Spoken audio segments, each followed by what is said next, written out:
So, yes, as I just said, this is our sort of schedule. We'll talk about high-frequency data and low-cost hardware. Then we're going to have a break. And then I'm going to talk much more specifically about how we built the river monitoring stations that we've been using for the last year or so. And from that, I'm going to do a practical example focused on how to actually work with this high-frequency data.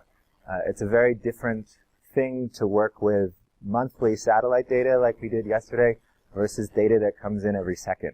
You have to think about the data a little bit differently and decide how much you actually need, or if you can throw some of it away to make your analysis faster. Then we'll have lunch again, and Bodo will take over for a little bit and talk about the weather stations that he's been building and give another example about how to work with that data and how to do some basic climate and weather analysis from that station data. And then after our second coffee break, we'll just have a sort of wrap-up session where we will talk a little bit about what we are planning to do in the next years here and what our general research focus is in high mountain Asia and in Nepal, and also open it up for discussion if there are data gaps that you guys see or applications that you think, after seeing what we've been doing in the workshop, that would work well with what you guys are doing. We're happy to hear what is interesting for you and think about projects that would make sense, not just for our research, but also for what you guys are doing. So that's the plan for today.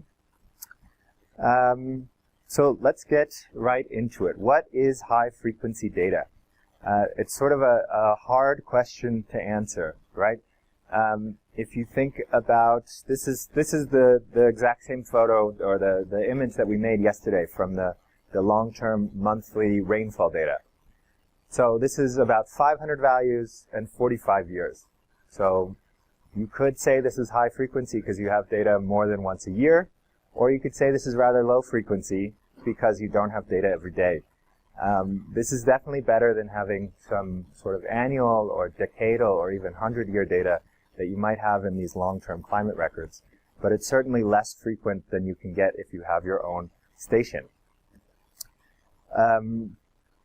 Maybe going to a slightly higher frequency, we can go to this daily rainfall rates. This is also something that we looked at yesterday. This is definitely better for getting short-term events. But you're still only measuring once a day. So if your satellite is flying over at noon and your rainfall actually happens at 3 in the afternoon, then you can quite easily miss your whole rainfall for the day, right? So again, a lot of disciplines would say daily data, that is really high frequency. And then if you're working, looking at really extreme events, maybe this isn't high enough frequency for you. So the main message I would say is that there's not really a standard definition, and you don't have to call something high or low frequency. You need to collect data that that works with the time span of the event that you're trying to measure. So if you know that you have something that happens at the minute scale, so every minute it might be different, then you should try to collect data as close to a 1-minute interval as you can. If you know that you're only measuring something that changes on a time scale of once every month or once every year, then you don't need to worry about collecting data every minute. You're just going to overwhelm yourself, and it isn't necessarily going to help you. So this is an example from one of our air temperature stations, and we have more than 10,000 data points in just 3 hours. So compared to our long-term climate record, this is already 20 times as much data, right? And only covering a tiny little chunk of time. And you can see that a lot of it's not really changing that fast, right? So this, I would say, is pretty high frequency data for the kind of record that we're looking at. You don't necessarily expect your air temperature to change every second. It might change every 15 minutes or every hour, but this maybe is overkill. So we're going to talk about this in a little bit more detail and from a practical standpoint in the exercise later. So Bodo touched on this a bit yesterday also about why you need high-frequency data and to make sure you don't miss these extreme events. So I tried to pull up another example of a common data set that everyone has probably thought about before. So this is the amount of carbon dioxide that's in the atmosphere, measured over the last year, basically. And the blue is the monthly means, the red is the weekly means, and these dots are the daily means. So even within something like carbon dioxide, which is not changing that much on a day-to-day, you can still really see that when you start only looking at these big averages, you're missing a lot of the pattern, right? If you only look at these dashes, your annual cycle is sort of compressed. You're missing a lot of data. On the other hand, when you start looking at these averages, you also have a lot less noise, right? You have a lot less high-frequency variation. So these kind of averages or samples over a longer time period are really good for doing trends. So if what you're interested in is looking at long-term trends, taking averages over longer time periods is usually good. As long as you have some idea of what your uncertainty is, if you can have a more stable set of data points, you're going to have a more reliable trend. On the other hand, high-frequency data is more useful for looking at short-term changes. And in particular, if you want to look for infrequent events or extreme events, either extreme high or extreme low, or just things that don't happen very often. If you start measuring only infrequently, then you're much more likely to miss these kind of things in your data set. So let's come back. We're going to look at some of this data. This is the high-frequency hourly precipitation that we looked at the end of yesterday. So from the Global Precipitation Mission, this is the 3-hourly precipitation. The red is the hourly precipitation rate. Then the blue is the daily average precipitation rate. And the green, which is very hard to see here, but is basically just here along the bottom, that's the monthly average precipitation rate. So, I mean, this is a huge difference, right? If you're trying to figure out how much water is falling and how fast it's falling, this red data is going to give you so much more information, just because it's not also including all these very low or zero values, right? And if you're trying to figure out how often you might have a flood or a high flow situation, you really need to start looking at this high frequency data. And this is something that happens pretty often, that you can have an average rainfall year or an average monsoon power, but it can still have these really, really short and really, really high intensity periods in it. And this is the kind of thing that you need this higher frequency data to measure and to be able to understand how often these things are going to happen and what their impact might be.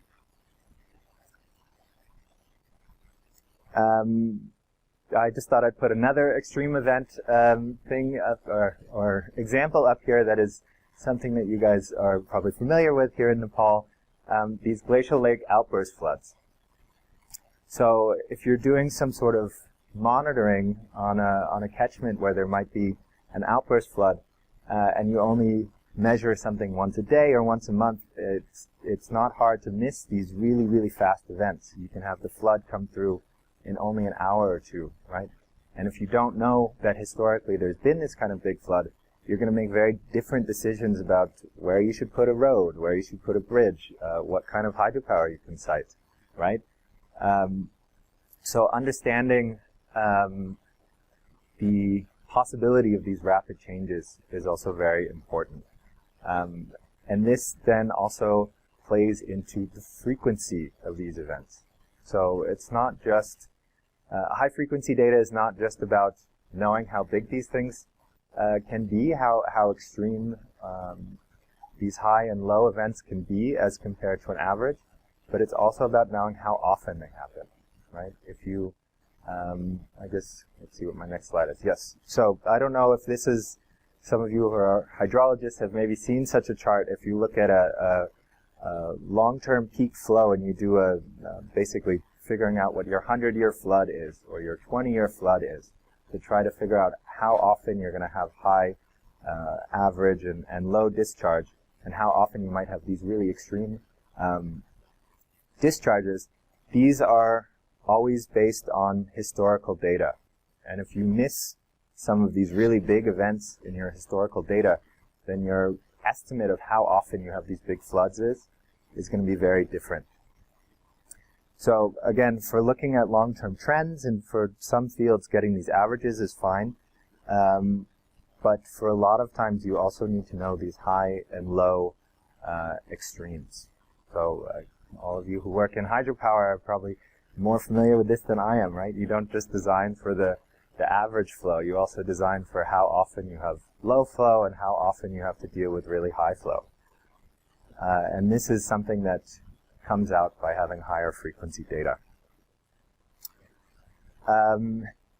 This is another hydrology example that some of you guys might be familiar with. So this is a recurrence interval, so how often a discharge happens, and trying to figure out basically, the probability that you're going to have one of these high flow events.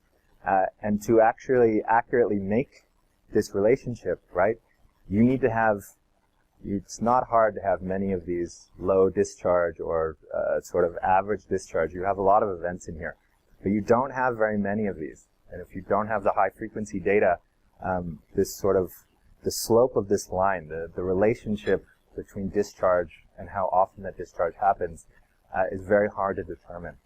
And it could be quite easy to come up with something that's more flat or more steep, and that tells you, or you start designing a very different flood systems in hydropower, etc., if you don't have a good handle on the frequency of these kind of events.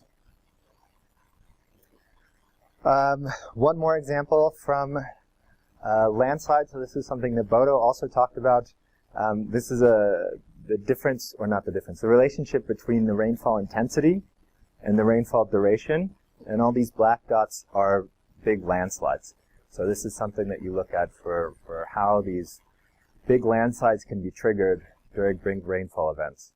If you have sort of a ton of rainfall in a very short period, you get landslides.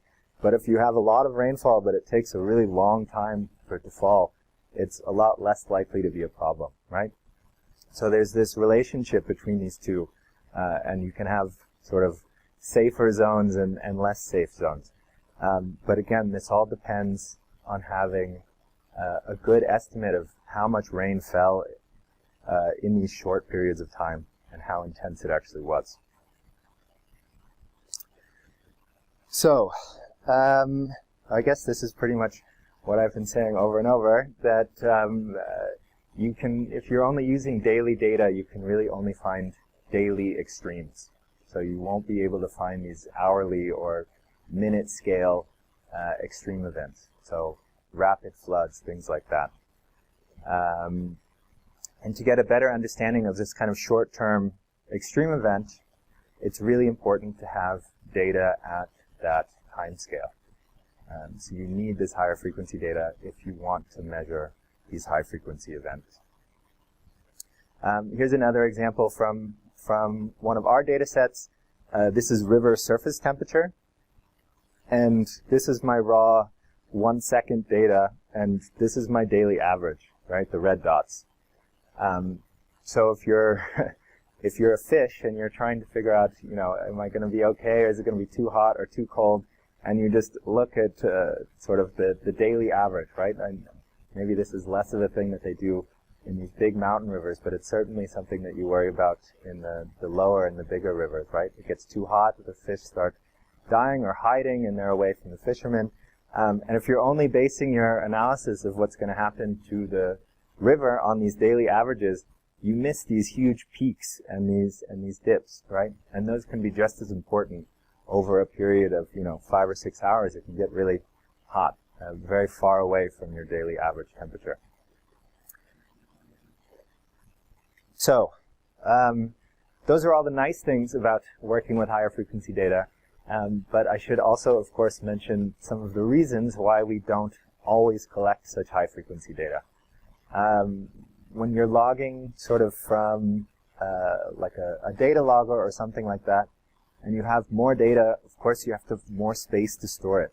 It costs you more computational power and more energy. You might have to have a slightly bigger solar setup or a bigger battery if you want to turn on your device and measure something every minute instead of every hour, right? So you have to design your system a little bit differently.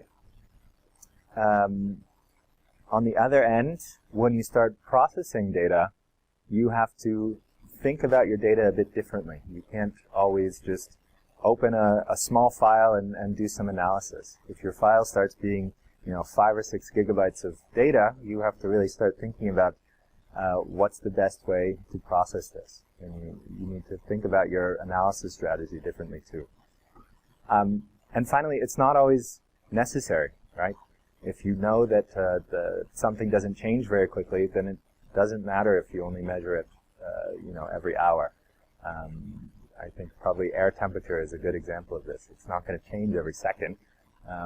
You don't really need to measure it at that frequency, especially if you're only interested in sort of how it changes throughout the day. Every half an hour is probably fine, right?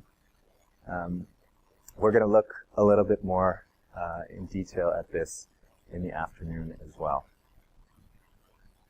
All right, I think that's what I had for that. Questions?